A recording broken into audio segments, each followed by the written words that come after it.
Get in the know. Non-stop Vikings talk. It's Purple Daily on Score North and ScoreNorth.com. Purple Daily, presented by Surly Brewing Company. Coming to life in big moments. His toughness, his durability, his ability to go out there each and every week and try to put our offense in optimal situations through his play, his leadership, his ownership of the offense. I thought his growth from the beginning to the end and just our personal dialogue, week in and week out with the game plan. I'm excited for not only Kirk, but a lot of our players who will now have a year in the system and can really build off of that. We can evaluate all the things that we did, all the things we did well, things we need to improve. And at least now we know why there was kind of a faraway look on Kevin O'Connell's face the other day. He just looked a little like Jack Torrance in The Shining or something. Like disheveled, I think is a kind way to put it. Oh, that bit me. Yeah. But it's because he knew that he was about to fire Ed Donatel, and he probably really likes Ed as a person. Alex Boone raves about Ed as a person. He's like, hey, he's just a guy that invites you to his backyard for a barbecue. He's just like an all-time good guy. Yeah. Oh, Eddie, hey, you guys boys want to come over for a couple cold ones and some barbecue? Yes. And some soft coverage? That's awesome. That's great. He sounds like a great guy to talk to. Yeah. How do you like your Maybe you could tacos? stand about 8 yards away from the grill. Yeah. Yeah, that'd be great. Hard shell, soft shell. What kind of shell you want in these tacos? Ed, that burger appears to be burning. Don't you want to rush to the grill? Nah, I'll just take my time. Stay back. I'll just take my time going to the grill. Now we're just dumping on a guy. Oh, man. A 30-year NFL career. So the clip you heard off the top there from KOC was about Kirk Cousins getting into the second year in the offense and just more cohesiveness. We're going to get into sort of the flip side of that on Feedback Friday here, which is the future of the Vikings quarterback position based on some questions you guys submitted. But welcome in. This is Purple Daily, daily Vikings entertainment, where we just want the Vikings to win a Super Bowl at some point before we die. Thank you for making this one of the most popular football podcasts in America in 2022, according to Apple. That kind of blows our minds. There's just a bunch of crazy Vikings fans running around all corners of the planet, basically. The show is presented by our friends at TCL. Redefine creativity with the TCL 30V 5G smartphone. Enjoy blazing fast 5G speed, an AI-powered 50-megapixel triple camera system, ultra-realistic, true-to-life visuals, powered by Next Vision, and booming sound from the dual speakers. Learn more at TCL.com. And hopefully this weekend you're watching football minus the Vikings, but still fun to watch football, and you're holding a tall boy of Before We Die or Furious or something in one of your hands. What a perfect way to spend a couple of days, right? Your TCL TV, your big TV hanging from the wall, and a Surly, let's say a Furious, a Logic Bomb, a Before I Die, an Axeman. Oh, yeah. You got all of the choices, and guess what? They are all pros because Surly only makes all pro beers. So as you are enjoying the games and sipping on a Surly, show us your cans on Twitter. I'm at Chase Olgad or at Score North. We always love to see the Surly product that you picked. Yes. Okay, first question on this Feedback Friday. Many of these are from the Score North app, where you can always send us messages throughout the week. We try to get to as many as we can. If we don't get to your message, keep sending stuff, and we'll definitely we look for first-time message senders and look for fun stuff to dive into. So we'll try to get to as many as we can here. Eric Young asks this question, or makes this statement, I guess. I am very nervous if the Vikings were to select a quarterback in this draft or the upcoming 2024 draft. I have reviewed the draft history of quarterbacks dating back to 2011. I believe the chances are so slim of identifying and drafting a stud quarterback at the position. There have been tons of quarterbacks selected, but only a handful of those players are even in the NFL still, let alone with the team who originally drafted them. If you look at teams like Arizona, who drafted back-to-back quarterbacks, the Jets, Washington, Cleveland, they've all swung and missed quite frequently. Kirk is going to be 35, entering the last year of his contract. At some point, they're going to have to take a swing again. Not just like a third round Kellen Mond swing, but an actual big first round swing at this position. What would you say to Eric, Judd? Eric, first of all, be not afraid. Kevin O'Connell, I'll say it again, was hired in part to identify a quarterback. Okay. So like I get what you are afraid of, but one is every time you draft a player, I don't care at what position, you're taking a risk that you're going to miss. Okay. That being said, at quarterback, think about the payoff if you don't miss. Think about the payoff if you get one. 5 years of a contract that's controlled by the league, which is absolutely outstanding. It's Justin Jefferson as a quarterback. And so, yes, I understand why you are scared. I understand that the Vikings previously have definitely, with previous administrations, swung and missed. But you have to keep swinging, and you have to hope that you have the right people in place, Kevin O'Connell to a large degree in this case, who can identify that player as somebody he wants to develop in his system. So that's the problem, like with the Jets. You've got a defensive guy as coach now. So they're trying to develop the quarterback, but it's not the priority of the coach because he's focused on his defense. So don't be afraid. We can't be afraid. We can't always be afraid. I totally get it because because what he's saying is sort of what are you afraid of though? Yeah, I feel sometimes. Well, it's like, what if I miss? I get what he's saying. What I'm saying is sports counseling here. I understand the problem. I also understand that you have to overcome your fear. It's a fear of flying, right? Like you're almost certainly not going to crash and you're going to get somewhere in 2 hours instead of 2 days or something like that.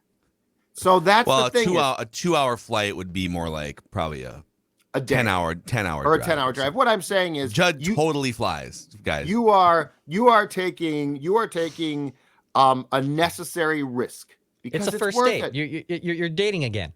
You know, you've been comfortable with Kirk for a long time, and now you're back in the dating pool, and you're nervous to go on a first date again. It's the same thing if you want to draft a quarterback. You're nervous of what's going to happen here, and you have fear because you have Christian Ponder syndrome. You're worried about what could happen, which, by the way, you can move off of Christian Ponder. They did. And, by the way, they kind of won some games with them. The Cardinals with Josh Rosen to Kyler Murray, they said, screw it. We're going to try this again. They went from year in and year out with it. It's not that scary. You can do it. The 49ers actually just moved off Trey Lance. I mean, he got injured, but they moved off Trey Lance and they moved into Brock Purdy. And now maybe they'll get some draft value back for Trey Lance. But we do understand what the fear is. We just have to overcome that fear. So I don't think you should be scared. Screw the fear. I agree. What do you to some of the quarterbacks Declan just named? It's very heartless of you. Because our listeners. No, screw the fear. Yeah. F the fear. Aren't there shirts that say, we're working to get past the fear. We're working through the fear to get to a place where we're comfortable here. Stop being a sissy. That's what I'm trying to do. SAWFT. Soft. I'm trying to help this poor guy because I understand his fear, but you also can't allow that to paralyze you. But here's the thing that I don't understand. So what if let's just go through the list because I understand the root of the fear and the trauma as a Vikings fan. Yep. There's been a lot of quarterback whiffs. And there's a lot of, Eric is right. Every year there might be 2 quarterbacks or something that become actual viable starters, and there's 8 or 10 drafted. So yes, it's a really hard position to find someone. Of course, you have to take the swing if you want to land a Josh Allen or a Justin Herbert at some point whenever the Kirk era is done. You can't get one by not going to the craps table. Oh, man, but the odds are bad. Right, but the odds are worse if you don't go to the table. So step one is, get rid of the fear of going to the table. But, what if they wind up with another Tavares Jackson? Well, let's talk about the Tavares Jackson era. Even though he was a bust, the team went 8-8 in 2007, almost made the playoffs. Not a total train wreck. They've gone 8 wins multiple times with Kirk. Haven't they had 3 8-win seasons with one of the highest paid quarterbacks in the league? There's a lot of ways to win 8 games and or lose in the first round, which is exactly what they did again. They won 10 games 2008 with Tavares Jackson, and they lost in the playoffs. I'm not saying they did it because of him. They won 10 games largely just carrying him for the right. And Gus Frerotte. Don't forget my guy Gus Frerotte. A backup, yeah. You put a veteran in there. Played a big role in those 10 wins. But the T-Jack era, he's a bust. He was a bust, but they were able to bring in Jared Allen on a big contract. They were able to bring in Pat Williams, Antoine Witt. They were able to put a lot of guys in other spots to make the roster good. Christian Ponder era, same thing. And there was a couple train wrecky seasons in there, but they won They won 10 games in 2012, and they wind up losing in the first round of the playoffs.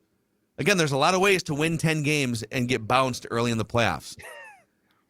Teddy Bridgewater era, right? They went 11-5, and then 8-8 the year after his knee blew up, and they just found Sam Bradford. So people act like if you draft the wrong quarterback, you're gonna be 3 wins and it's gonna set you back years.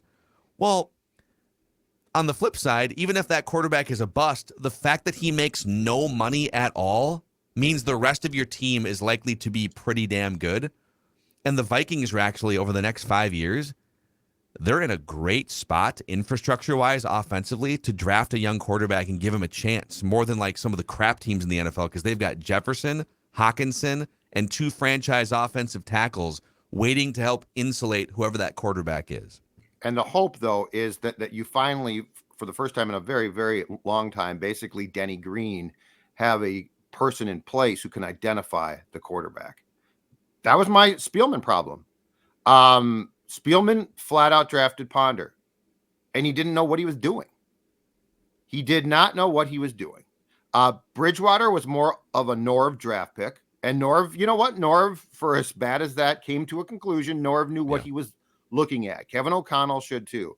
So basically, what if to go back, Phil, to your card table analogy, I think what we're saying here is, can Kevin O'Connell count cards? Because you're looking for the cheat code. You're looking for the cheat code here. That's the difference, right? That's the difference in identifying a guy who's got a shot. I mean, and for, for those who will now say, well, it's somewhat just good fortune and good luck. Okay, I'm going to go back to, and I know that this is a one-off, but it's a good comp of knowing what you are watching.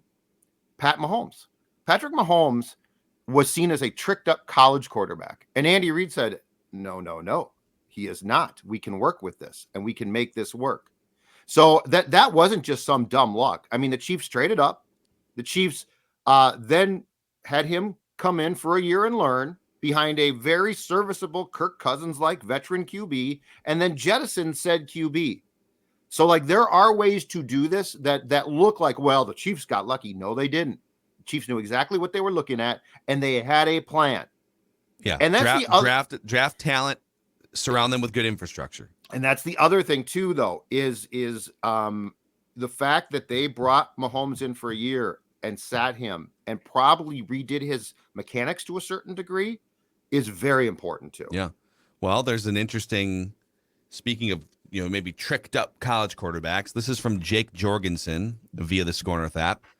We can definitely benefit, at least financially, from having a quarterback on a rookie scale contract. It's been trendy to pair quarterbacks with receivers they recently played and bonded with in college. Look at the Dolphins and the Bengals for proof on this. Hyatt could, he's referring to Hyatt, the Tennessee receiver, could be a first-round pick, could provide good insurance in case we lose KJ Osborne in free agency when his rookie contract ends after next season. And Hendon Hooker did beat in a shootout a strong Alabama team this last fall. So there's going to be a first wave of quarterbacks that come off the board, but then later on there's guys like Hendon Hooker, right? Both Hooker and Hyatt very well could be available for us in round 2 should we pull off the right trades, because the Vikings don't have a second-round pick. So they'd have to get their way into the second round. Sure. Or back their way into it and get more picks. And so he continues by essentially saying, what if we write a new chapter of the college quarterback and receiver duo in the NFL saga? Imagine getting this Tennessee duo of Hooker and Hyatt and having them develop in the NFL together from the get-go rather than drafting them a year or two apart. So this is interesting. Hooker, if you just look at like the numbers he's put up the last couple of years, this is Chipper's guy. Chip Scoggins' guy, Hendon Hooker here. Yeah. Rocky Top. Exactly right. So the last 2 years at Tennessee, he has completed almost 70% of his passes, almost 10 yards per attempt, and 58 touchdowns to 5 interceptions over his, I guess, his last 2 seasons. What do you his senior season and his second senior season? Mm-hmm. But there's some skepticism in the scouting community that Josh Heupel's offensive system is very much a first read. We scheme receivers wide open. Yep. It's not like a go through your progressions NFL style training that you get under Josh Heupel. From Pro Football Network, their scouting report on Hendon Hooker, they say Hooker's physical tools remain one of his top selling points. One of his top concerns is his processing and overall lack of progression work. Hooker is relatively reliant on scripted one-read plays and RPOs and will at times predetermine throws and force passes into tight coverage. He also struggles with eye discipline. Oh, my. Oh, wow. And will need to improve this. I'm out then. At the If next you level. don't have eye discipline, I am It's very out. important. He really struggled when pressured at Tennessee as well. He wasn't pressured very often, only on like 20% of his passes. Yep. But there's a huge gap between when he's pressured and when he's kept clean. But this is not uncommon for, like, there's a lot of college quarterbacks that turned out to be good pros that struggled against pressure. But this is where coaching comes in. Could you look at a guy like Hendon Hooker and say, well, there's a lot of one-read stuff. He's going to really need to learn how to read defenses. And he struggled under pressure. Well, maybe a guy like Kevin O'Connell, if he sits for a year behind a Kirk Cousins, this is the type of shot that I would look to take. I don't know that he's a first-round shot, but these are the types of shots, especially if you're drafting late in the first round, because the Vikings aren't a trash team, that you probably have to look at taking every year or every other year until you find somebody. I still like the thought of earmarking the 2024 draft and seeing now it's going to take time for this to play out, and clearly guys' stock will rise and fall. But, if you feel that your guy is there doing exactly what the Bears did for Fields, it's at some point in time. And I know that, Kwesi probably loves to trade back. It accumulates picks. It looks smart, blah, blah, blah. But at some point in time, you're going to have to pull the trigger on trying to do something that your team's probably not capable of doing, which is drafting high. The Vikings are likely going to be too good. So at some point, can you get a top 5 pick? And it's going to cost you. But if Kevin O'Connell's certain that it's his guy, that's a chance I'm taking for sure. Yeah, that's kind of the beauty of what the Chiefs did is they never had to. They used their later pick, right? Weren't they like the 27th pick or something? And then they used draft capital to identify. They moved up 17 spots for Patrick Mahomes and sat him behind Alex Smith while they went and won 11 games. Mm-hmm. Why can't the Vikings do that? But here's the problem: when you do that, and the Packers kind of did it with Jordan Love, you're in the middle of a win now window, which the Vikings think that they still are, and you are devoting one of your main assets for building around the current quarterback to the future quarterback. So, like, if you're trying to win big in 2023 again, you would be let's say you spent your first round, maybe you leveraged your 2024 pick to move up in the 2023 draft, and like you traded like your third this year and next year's first to move up 10 or 15 spots because so-and-so is falling. Will Levis fell or something. I don't think that's going to happen. Sure. You would be telling this year's team, sorry, you're not going to have any added draft resources until like the 4th round because we just used all this capital to get a quarterback that won't play until 2024. I'm okay with that. Is ownership okay with that? Are fans okay with that? Is Kevin O'Connell, who's coaching the team, okay with that? I think you have to do it at some point, though. Like, you have to find Kirk's replacement. And unless you want to try and, I don't know, go get another veteran or something, which I don't think that they'll do. And plus, to the point that we talk about constantly on this show, if you hit on that quarterback in the draft, it's 5 years of a really reasonable contract. So, I mean, at some point in time, don't the Wilfs and Kwesi and the whole franchise basically have to say, yeah, you know what? This might not be our first choice right now, but it's worth the gamble. And if the gamble works, we are set. Like, you are in such good shape. And I just keep coming back to, the Jefferson contract. Okay, that's going to be huge, and it should be huge. The Darisaw, shortly after that, is going to get paid. That's a left tackle contract. That's huge. That's a top contract. And so I don't see a way around trying to find that quarterback. Yeah, but this is why the fear should be a lot less, because most teams that are drafting quarterbacks of the future are just broken franchises like the Bears were. When the Bears drafted Fields, they didn't have an offensive line or any. They still don't really have like and great the Jets wide receiver. have gotten into the same cycle and patterns. You're right. Yeah, Texans, Jets, Bears, all these trash franchises.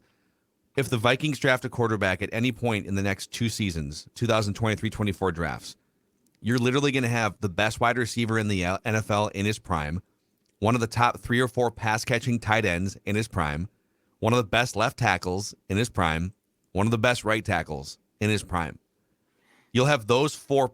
Half of your offense is like pillar, top, Pro Bowl caliber pieces, and you can just sit in that car. You don't have to be super accurate. You don't have to perfectly dissect defenses your first couple of years. You just do enough to get the ball to Justin Jefferson and TJ Hawkinson. The ask of a young quarterback with this, and Kevin O'Connell is like this sort of quarterback whispering. He helped Matthew Stafford, Kirk Cousins have big seasons. We should be excited to welcome a young quarterback into this infrastructure. Dude, T-Jack was throwing to freaking Bobby Wade and Travis Taylor 15 years ago. You are forgetting the amount of PTSD that we on this show are trying to cut through. You are forgetting the amount Who was Teddy throwing to? Of Cordero Patterson? Charles Johnson. Jerome Simpson. You remember Charles Johnson? I remember Charles Johnson. Stay here. Jarius Wright, who I actually like Jarius Wright. I like Jarius Wright. He was a good player, but he was a very solid player. Yeah.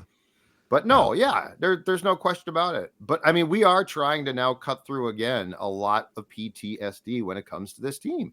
Yeah. Quarterback PTSD, playoffs, you name it. Let's put the fear aside. Tyler Norland can currently listening to your latest list of defensive coordinator options. Would like to turn it up to 11 on reckless speculation if I could. wow. Oh boy, there's worse. Reckless speculation. Would like to spend at least 30 seconds on the idea of Mike Zimmer. It would never happen, but an interesting thought experiment with a year of cooling off, Slick Rick out of the picture, and familiarity with the Wilfs' favorite players who should be gone. Maybe you've already mentioned it, and I just need to finish the show. We definitely did not mention it. No. Spoiler alert. We did not. Do you have 30 seconds of thoughts per Taylor's request on the idea of Mike Zimmer coming back as defensive coordinator? No, I've got 5. I hate it. 1, he would want to keep guys around. I don't. Yeah, it's not going to happen. Yep. Sorry. And nor should it. No. But he should go do something else. I'd like for him to get a job. You know, if O'Connell looked that stressed out, and indeed Phil is right that he looked stressed out because he had either fired Ed or was about to tell Ed he's fired. How are these guys going to look when they got to call in Eric Kendricks and at some point in time Harrison Smith and at some point in time Adam Thielen? I mean, it might be very soon. And well, say, Thielen you know what? Thielen might be a little easier based on some of the BS comments that. Yeah, I'm just saying Ed Donatel, I'm going to tell you flat out right now, doesn't even scratch the surface of like tough moves, tough conversations. Dude, he was hugging Eric Kendricks and Harrison Smith in post-game locker rooms, giving them hugs, telling them he loves them, game balls. But that's what I think that's what he has to do to get everyone together to win 13 games. But can you put that aside and then tell someone or 5 different people, hey, we're not going to that's where bring you back. So here's my question then off that, because there's a very good chance that he is also, as the coach, trying to lay the conversations like this, the business ones, on Kwesi's desk. Is Kwesi doing this? Like somebody has to be the bad guy. Like who's the bad guy? Well, Ryan Kwesi has to be the one that, like, at some point there's going to be a conversation with Eric Kendricks and his agent, and it'll be an agent conversation first, right? Hey, we're not going to bring your client back at that number. In fact, we're not going to bring him back at all. We're just going to cut him. We'll call you for the Ring of Honor ceremony down the road sometime. In a few years. But then someone then has to have that conversation. You want it to be personal. Kendricks has to hear it from. Yep. So yeah, this is sort of the Mike Zimmer kept a little bit more distance from the players. which players complained about. The coaches aren't making eye contact with me. The coach won't meet with me, right? Mm-hmm. So it was easier for Mike Zimmer to, but the flip side was that team was always sort of paranoid and not trusting and lost close games. So I would rather them have to struggle with these conversations after the fact, but build that tight-knit unit. Well, Frank Bella, this is a good segue. Frank Bella chimes back in here. If you remember, and he reminds us here, I don't want to gloat because I am too sad and heartbroken, but last month, Phil read my note on the air where I was desperately demanding O'Connell to fire Ed Donatel before it was too late. I explicitly said the failure to make the move would cost the Vikings a chance to win the Super Bowl. Because of KOC's weakness and lack of stones, he has shown himself unfit for the job. O'Connell will eventually walk away from the Vikings and continue coaching in the NFL for many years, making lots of money, but he'll win no championships here, and we fans will be the ones to continue to suffer because of his failure to seize the moment. This was not just a mistake. It was a litmus test issue, obvious to everyone. Now the fans have to pay the price for his weakness and incompetence. Wow. Frank coming Okay, in hot. so first of all, Frank sounds like he sat down Sunday night and wrote that note. Just anger coming from his fingers. I don't Just remember what night he sent rage, it, but yeah. rage and anger. All right, first of all, I do think that there was a case to be made that at some point during the season that like going to Mike Pettin at DC might have made more sense because it certainly appeared that what O'Connell was telling Donatel was not getting through. Yeah. That's unfortunate. Do I think Kevin O'Connell handled the situation perfectly? No. Do I think he learned from it? I certainly hope so. But when we get into calling him like gutless and stuff, I can't even go close to that yet. I don't think he's gutless. But the thing about this is he's young. He's in his first year. Yeah. Like if this is going to bother him in 3 years, we might have a problem. But I mean, I like to think that I'm the first guy to pounce and criticize, that I'm the first to dissect what guys did wrong. But, you know, I think that I think there's going to be a pressure on O'Connell now, and there should be, rightfully so, to get this hire right this time. So I firmly believe that there is now a pressure. Dude, if you are going to turn the defense over, you got to have somebody who's good here, not who tells you what you want to hear. But I'm not going to go in on O'Connell yet. I don't think it's fair yet. Yeah, I don't think it's fair either. And look, I know I kind of got a little roasted for saying it was cowardly for him to fire him yesterday instead of just addressing it at the press conference and dodging the media. Saw some YouTube comments and tweets about that. Brian Murphy said the same thing and got destroyed on Twitter by and look, people. Murph is definitely more versatile and can definitely make those comments and has been around enough locker rooms to know what that's like too. But I agreed with Murph too that I thought he kind of fumbled that setting. And to be honest, you know, KOC put his trust in Donatel. He put his trust in a veteran dude who's been around the block for like 20 years, and it failed. And then he didn't address it in time. And to the listener's point, I mean, you only win 13 games so many times. I mean, the Vikings have won 13 games, only 3 times in their entire franchise history, and you're one and done in the wild card. And yeah, I know the one-score games you could make a case they're a little bit fluky, but at the same time, you had a path here, and your defense was the biggest reason you lost and went one and done. So, and that falls on your head coach. It does. It's well said. It is true. I know we spend a lot of time on the 4th and 8 and Kirk and what can and can't you do as a team with a quarterback making that much money, but like make no mistake, the defense was the biggest problem with this year's team. Mm-hmm. Generally, I don't have a major issue with just kind of waiting till the end of the season to make moves, but this doesn't necessarily feel like, this is all going to continue for the next 5 years. This was very much a pop-up season because now you're going to get rid of half your defensive players who are over the age of 30. If you knew that this was a huge problem 2 months ago, you probably should have made the move 2 months ago. Yeah. Doesn't mean I'm out on KOC, but I tend to agree with what Declan said. Ken Tomlin said, after listening to Thursday's shows and the discussion about the Wilfs' overall views, 2 things are apparent. 1, the Wilfs care more about not being bad / being competitive year by year. Yep. And 2, they want their team to be built to compete for division titles and playoff contention. They have not shown any interest to build their team to win Super Bowls. their if we make it to the playoffs, anything can happen view has been more of a detriment to the team than anything else. They're the person in a failing relationship that would rather stay in with the person who cheats on them than leave the toxic person and take a chance on finding someone who'd make them happy in the future. The Wilfs are paralyzed by the possibility of future failure. What do you think, Judd? It's 1,000% right.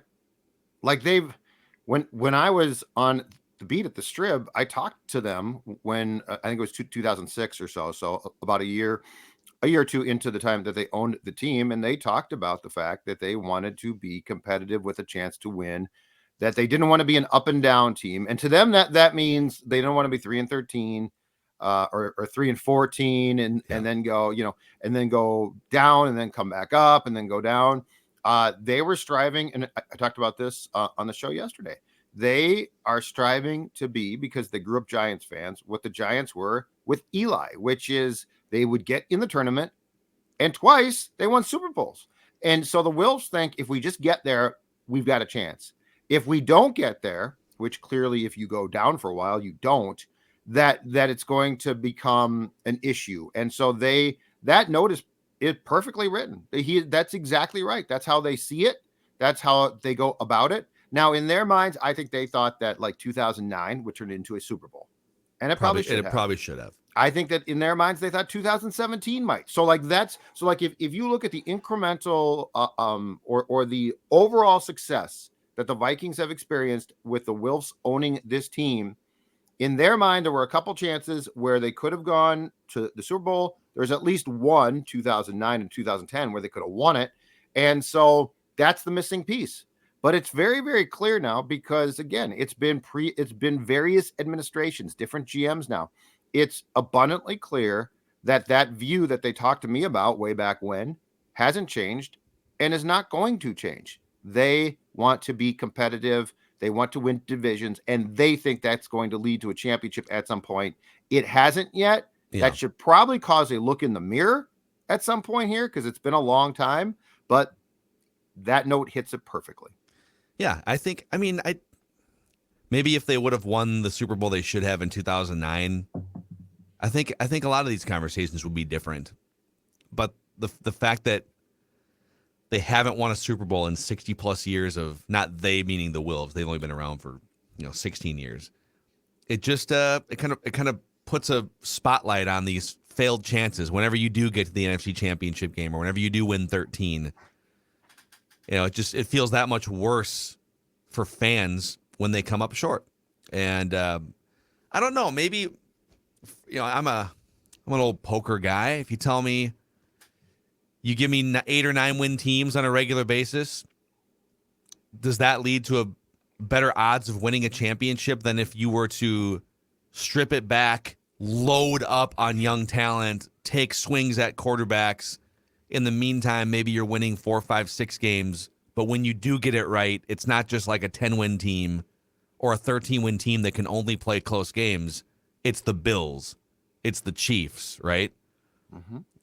And but that approach also leads to more suffering and apathy among fans because you might go through a 4-year stretch. I mean, the Bills went through like a 20-year stretch where they were just awful as they chased out coaches and GMs. And so I understand you want to maintain stability and you want to maintain relevance, but I just don't know that I don't know that winning a championship is the sole goal for them. I think being relevant is the sole goal, championship being a nice cherry on top if they can make it happen. Yeah, and I think their whole thing is let's get into the playoffs and roll the dice. And if you roll them enough, at some point in time, you're going to make a run.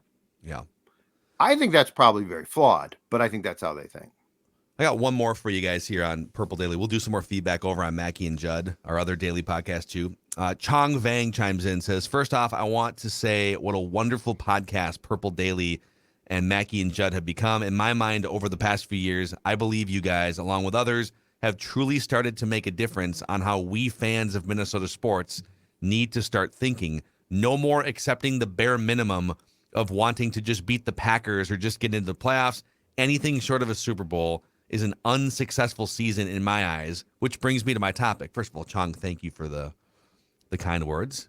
If we are influential, then We do not take that for granted. He says, Kevin O'Connell, I believe we are seeing someone who will eventually lead us to the promised land in the next 3 to 4 years. Going 13-4 in his first season, I see a lot of promise. Although this will be from way out of left field, for the past 2 years during the Zimmer downfall, all I could think about was how we could acquire someone like Kyle Shanahan. And I feel like we have found our Kyle Shanahan. Since the arrival of KOC and the things that he has done, it reminded me a lot of early career Kyle Shanahan, who went through a lot of turmoil. But through his system, he eventually gave new life to the 49ers, and they are starting to look like a problem that everyone's going to have to deal with for a long time.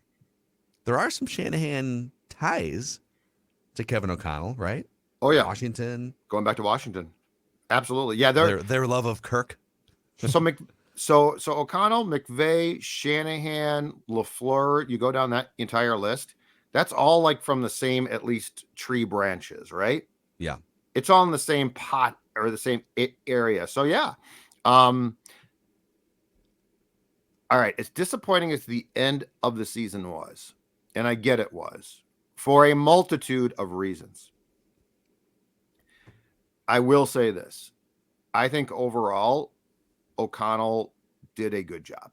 Agreed. Did a good job. Now, should he take heat for the defense? Yes, absolutely. And don't forget, after year one, at least speaking for myself, I said I thought Rocco Baldelli did a great job. So there's room for this to go either way. It could go up. It could get better. It could get worse. Judd's going to change his Yep, tune. change his mind. I'm warning you right now. I'm warning you right now. And look, just to be fair too, O'Connell's a young guy. I think he is a good leader. But that being said, there are lots of things that we can dissect that he can learn from. Yeah. And I hope that that's the case. Ultimately, whenever his time here is done, as far as the coach of the Vikings, ultimately one of my main things that I will judge him on, though, is did he find the quarterback? What I agree with everything you just said, and I think he's been a breath of fresh air. I worry a little that he's been set up to fail here. That the organization, the ownership, and then the hiring of Kwesi, we're going to bring in Kevin O'Connell to get the most out of what Zimmer couldn't. And he did. He got 13 wins out of that crew. First time since 2017. So he succeeded in what they asked him to do. But now that they came up short, the NFL changes very quickly when you have players over the age of 30, right? And a quarterback that's going to be 35, not an elite quarterback, a good quarterback, he's going to be 35. Cap problems. If they take a big step back in 2023, what does that do for the future of Kevin O'Connell? Is it going to be, oh man, well, look at it all. It's all crumbling down for O'Connell. They only won 7 games because they tried to run it back with too many aging players again. They only won 8 games. They missed the playoffs. Here we are again, and now they have to go into more of a rebuild. Does he get the leeway? Does he have the does the shine wear off at that point? Like they're doing this the opposite of the way that you do it when you hire a coach. Most of the time when you hire a coach, you kind of start rebuilding and you get a grace period. The Vikings said, nah, we expect him to elevate something Mike Zimmer couldn't. But that's not like with the ages of the players, it's not like a 5-year thing. There needs to be a retooling and a reset. Which is why they took a shot in their minds. That's why they took an immediate shot and didn't strip down, because they said it was on Mike. It's Mike's fault. And O'Connell came in and at least during the course of the regular season proved that was partially true. That's a really interesting question because I think it's got at least, just off the top of my head, 2 responses. One is it depends on how that step back looks. Okay. So if you go young defensively, but it's very clear that you're on the right track. In fact, let's just say that in 2023, you lose a bunch of close games. So you're not getting blown up. 8 and 9? Yeah. Yep. 8 and 9. And you're losing close games though. But your defense looks like the eye test here becomes important because the defense looks young, but fast and good. Okay. Let's say that the offense progresses too. And so you don't have these lulls because, as we have previously discussed, your schedule gets tougher. So your opponents theoretically should. And so, yeah, you go 8 and 9 You take a step back record-wise, but it looks like you're progressing, especially because the roster, knock on wood, should be much different. Mm-hmm. I think that's a lot different than you hire the wrong DC again. The defense looks like a mess. So now you're 0 for 2 in 2 years. The offense still has these long stretches. And basically the 13-win season becomes the fluke that the national pundits said it was. Yeah. So I think that's two important things. The second answer to your question, though, is don't discount the amount of pressure if this starts not working that's going to fall on Kwesi. Two reasons why. One is, and we can debate this from a he should talk, who cares standpoint. But the fact is, O'Connell's an eminently likable guy who puts himself out there. And because of that, he can defend himself. And because of that, a lot of people are going to buy into what he says because he doesn't get up there like Mike did and get all defensive and give short responses and rip players. Kwesi has gone into, for the most part, hiding. And when he does talk, he attempts to basically send you to a dictionary to look up what he's saying. So, and he might be an incredibly intelligent guy. But my point is this. It doesn't make him as likable, and he's in charge of personnel. So I do think that there's a very interesting dynamic at work here as far as who really starts to feel the pressure first. Because if you don't improve this team from a roster standpoint, Phil, of course that comes back on O'Connell a bit, but the real perception is what's Kwesi doing? It's a weird feeling. It's not the feeling that you would expect after a 13-win season, right? You'd think, and even the way that those guys, their demeanors, like they just won 13 games. Yes, and they just, it's like they felt the weight of everything that's about to happen, right? They're about to fire a defensive coordinator. They're about to cut a bunch of future Ring of Honor Vikings players. Yep. They're about to try to figure out what they want to do with the highly paid starting quarterback. Yep.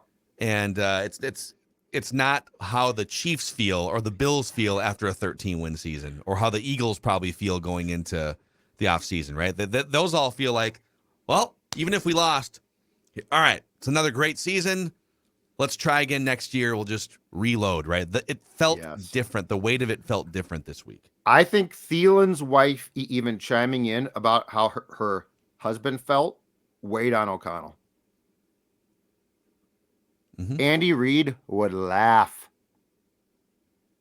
You know, he wouldn't care, and someday O'Connell might not care. But you're right. It was like they were ending a season in which they won about 6 or 7 games. Well, the Tyreek Hill thing happened. The Chiefs were like, "Okay, guy, yes. All right, well, cool. We'll just trade you for some draft picks and go win 13 games again." You know. Yes. So, all right, we've got more feedback, Vikings related, on our other daily podcast, Mackie and Judd, which you can find anywhere you listen to podcasts, and also the Score North YouTube channel. Please click subscribe and the like button on the Purple Daily YouTube channel if you haven't already. Appreciate you guys sending in your feedback, your comments, questions, your speculation, and we'll see you tomorrow on this daily Vikings entertainment podcast, Purple Daily.